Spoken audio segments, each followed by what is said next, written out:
Good afternoon, Frank.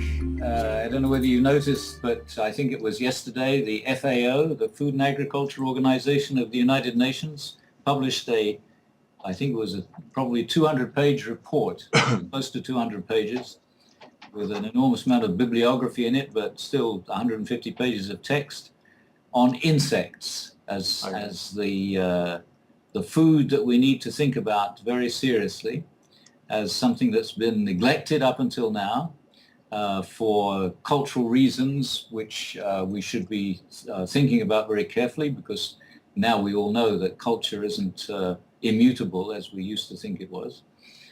The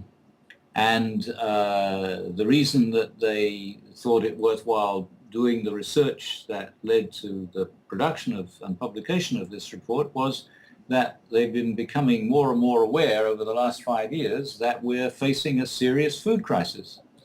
And the easiest way to solve the food crisis would be if everybody would eat insects, because it would make it much easier to. The insects would not only substitute for meat, but they would substitute for feedstock for the production of meat. Yes. Well, I am aware of the report because you very charitably sent it to me at 7 o'clock this morning.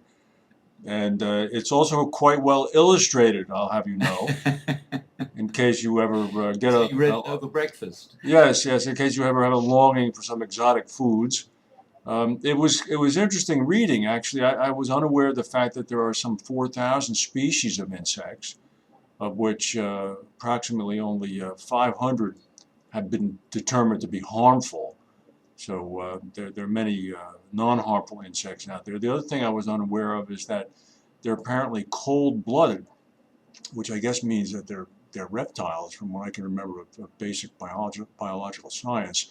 And as a result, they require much less food intake in order to get bigger and grow, which goes to the point that you made that, for example, as compared to a cow that is, or a cattle that is raised for food consumption, I mean, the figures regarding them are astronomical, and the amount of alfalfa and grass that they have to be fed, then only to be slaughtered so people can eat them. And from a pure economic standpoint and from a nutritional standpoint, the report is very compelling. I mean, this is just about as logical as you can get. Well, of course, it speaks about the cultural problems that it faces in the West, but notes that really the West is the exception.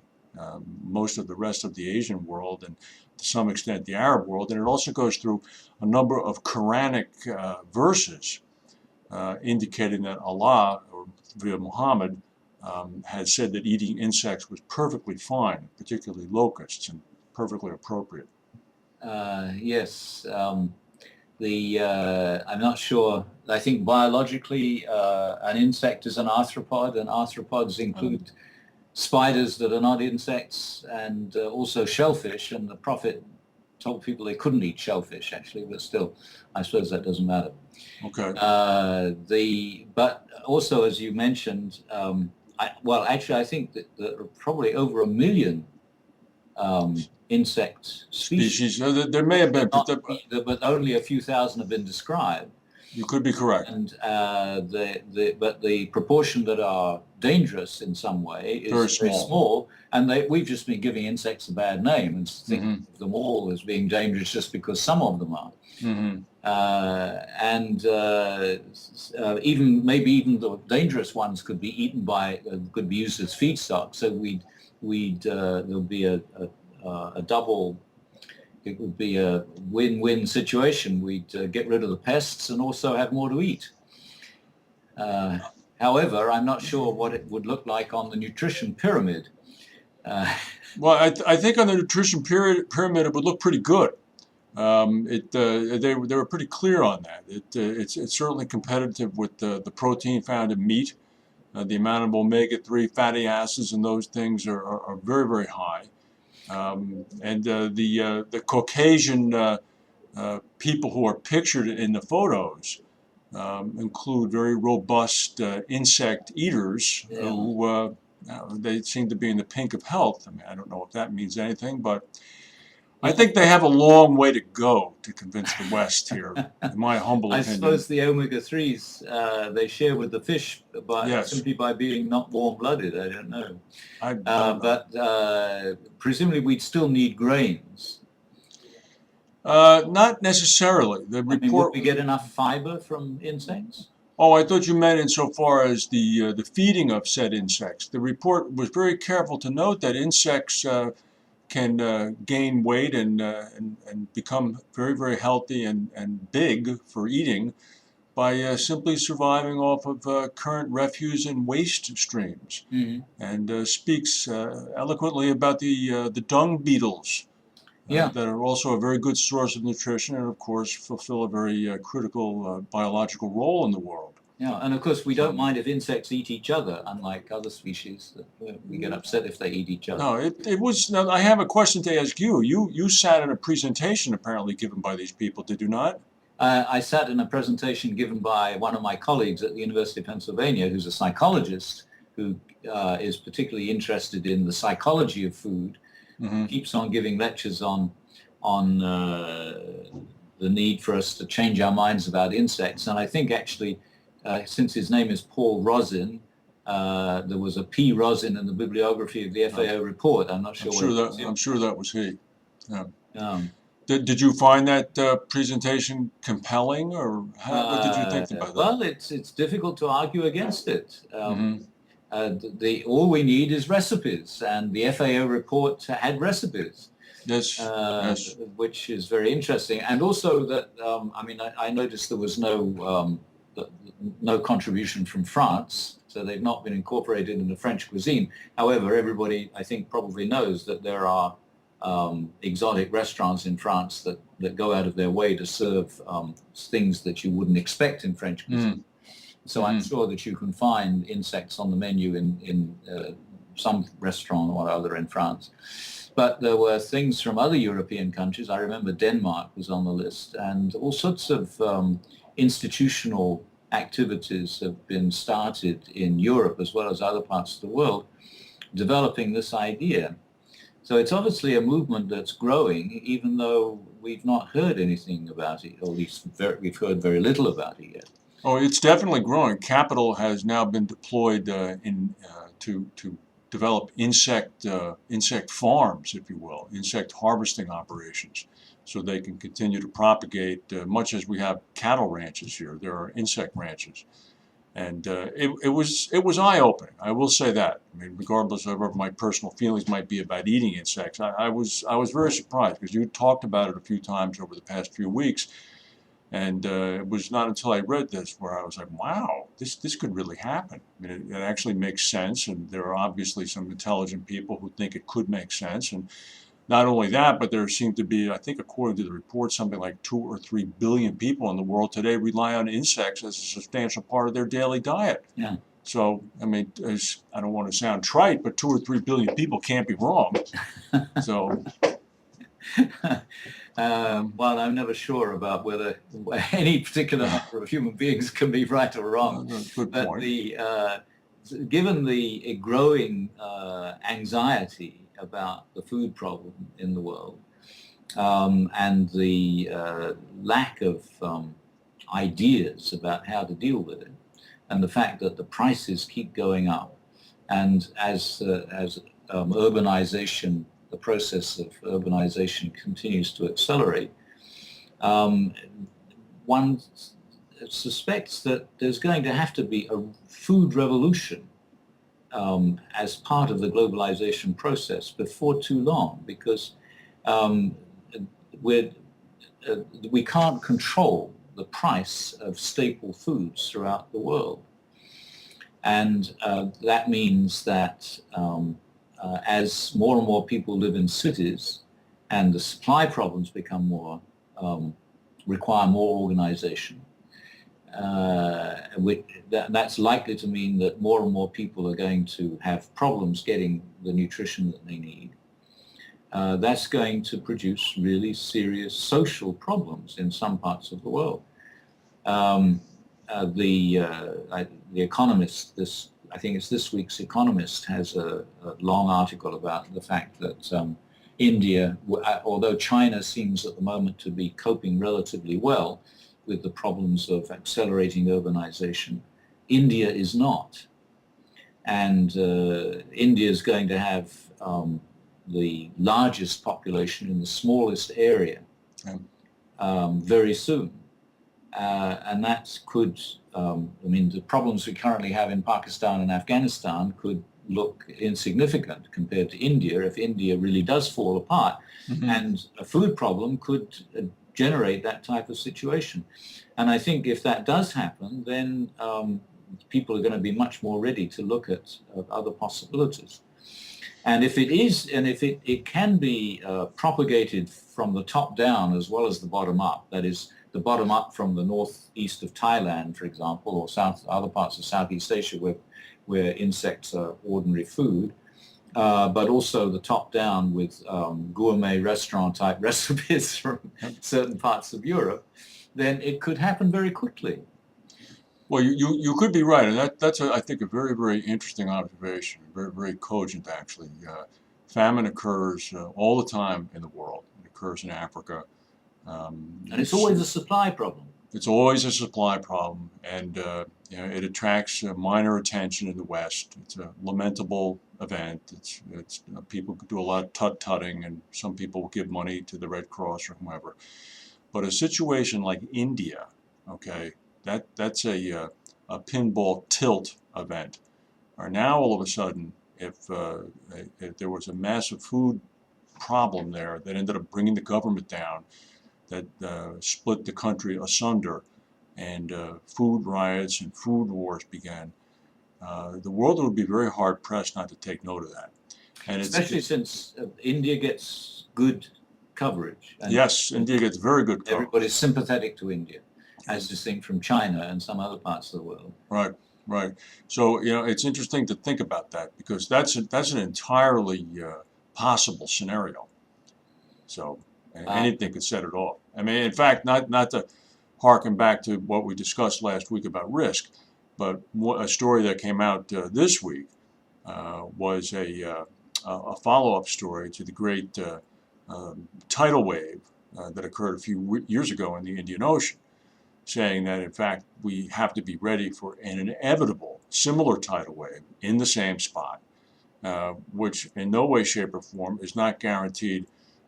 Instead of moving to the east, moving to the west.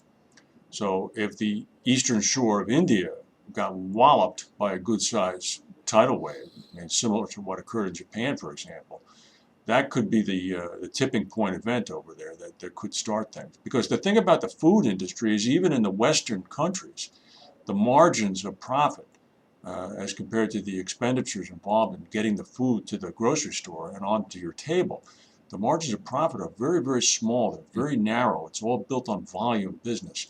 So once that margin evaporates somewhere in India, for example, under the kind of conditions that we're talking about, all of a sudden it's going to disappear, the food world.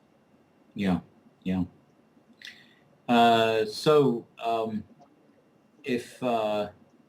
If food demand changes, the food corporations who don't currently cover India, but are on the verge of being let in, Mm-hmm. may become very different sorts of operations. And that could have an effect on the whole world economy. Mm-hmm. I mean, we've already seen this crisis in the clothing industry. Yes. But is trying to reorganize clothing supply now because of the awful tragedy Yes. of Bangladesh. Yeah. But something similar could happen in the global food supply industry. And that would, I mean, those are the two industries that probably would have, if their interests were forced to change because of this type of social change, we'd be in a completely different economic situation. Well, we would, and I think also the other point to note in the food industry is it may not be as, for example, concentrated as the energy industry, where you have Exxon and BP and whomever up there at the top. controlling, and the Russian gas company, and the Mexican oil company, Pemex, controlling. I don't know what the numbers are, but I'd be willing to bet that the 10 top major oil companies in the world probably control 80+% of the oil. All right. I would be willing to bet that if you took the top 10 food producing companies in the world, they would have a very, very healthy percentage of the food supply business in the world as well. Yeah. All right. So, I mean, just as people have recognized that there's a potential for profit in oil, and also because of the distribution requirements needed to get oil to the gas pump and into your gas tank, those same kind of distribution freeways have to be developed in order to get products from the ground or from the slaughterhouse, ultimately through the packaging process and then into the delivery system to get to people's tables. Mm-hmm. And whether or not it's coming from California to our homes in the East Coast, or from California to tables in India, or from farms in South America or Africa to India. I mean, it's the same exact problem. It's just slightly different logistics. So those people are involved. We're back to what we were talking about last week: uncertainty. Well, except that it in some ways it's not uncertainty. In some ways, if you're General Mills or Del Monte or Dole or whomever these big companies might be, those are the ones that come to mind.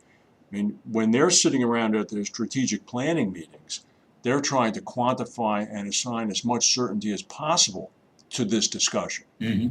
All right, and they're looking, for example, at India. I mean, I would forget China at the moment, because just dealing internally with the Chinese is very difficult, as we know, corruption-wise and regulatory-wise.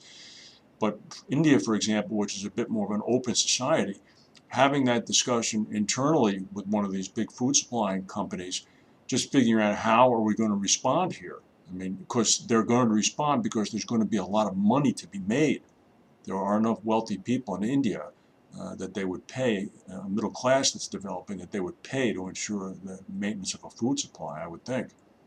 But the Indian economy has been opened up less than the Chinese economy still, so that Walmart is only now beginning to get a foothold in the Indian economy, if I remember correctly. Well, you may be right, but I would suspect, and you would know the answer to this, if I was to go to a Chinese city with 100,000 people and an Indian city with 100,000 people, and to walk through the grocery store aisles of each respective city, I would be willing to bet that I would see more Western-produced, Western company-controlled products in the Indian supermarket than I would in the Chinese supermarket. But in India, you wouldn't find a supermarket.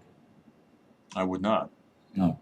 Oh, Really? Really? Most of the food that is on sale is being sold by small stores, small shops, Even in cities.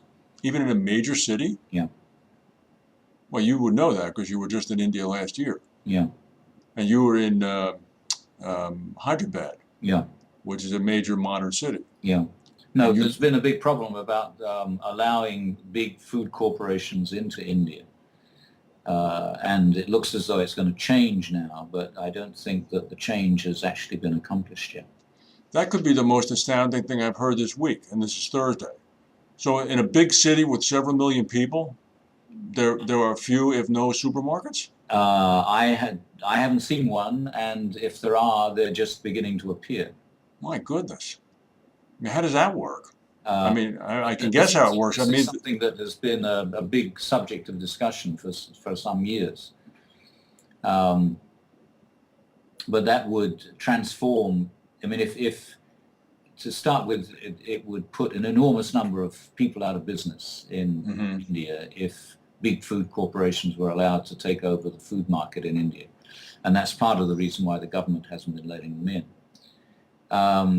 But it would also mean that India would cease to be the country that we know it as, or have known it as, in the last 50 years. And it would become much more like any other country. And at the moment, India is about to become the largest country in the world as far as population is concerned, and it's probably the most distinctive country in the world on the ground. Partly because of this tremendous dependence still on I mean, there are actually malls now in some large cities like Hyderabad, but still most of the shops are small. Hmm. Interesting. What do you think the advent of Western food supermarkets, Western style food supermarkets, would be on the availability of food and in India? Um, it's difficult to tell because the Indian food consumption is very much a specialized market. I mean, it's very different ingredients from what you find in most other countries. Hmm. And Hmm. and then of course there's a lot of contribution from the colonial period of Anglo-Indian food, Hmm. which Interesting. has lasted into the present. Interesting. Um, but you know, the Indian economy ceased to be developed on the Gandhi model only just over 20 years ago, and the change was not that fast even in the early 90s, Hmm. and food was the part of it that didn't change.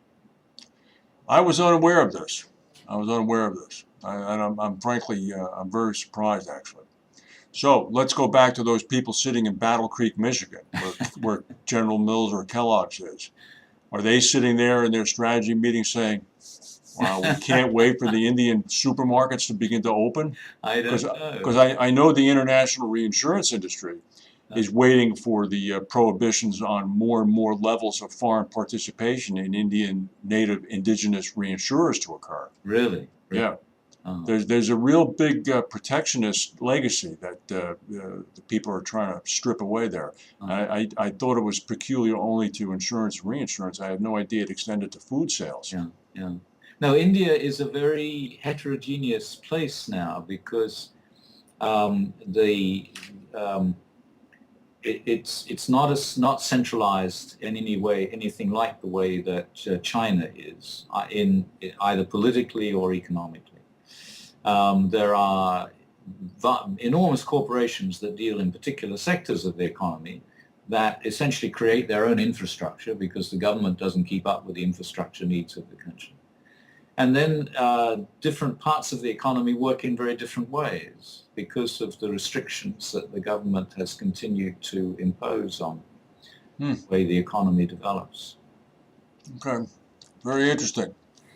Uh, Well, we'll have to for the next interview. I can get Cannell in, who is an Indian, and we can interview him as well. see So what he says. see what he says. Okay, All right, thank you, Brian. See you next week. Frank, bye. Bye.